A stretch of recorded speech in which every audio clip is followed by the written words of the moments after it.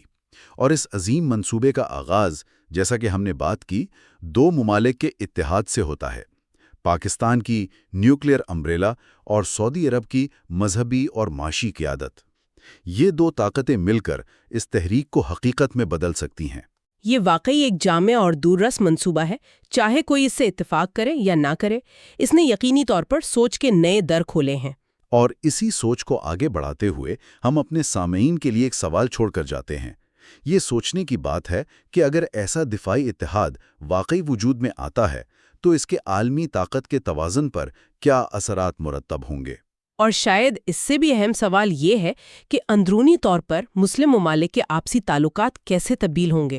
کیا یہ اتحاد انہیں تاریخی اختلافات بھلا کر مزید قریب لائے گا یا پھر قیادت اور اثر و رسوخ کی ایک نئی کشمکش کو جنم دے گا؟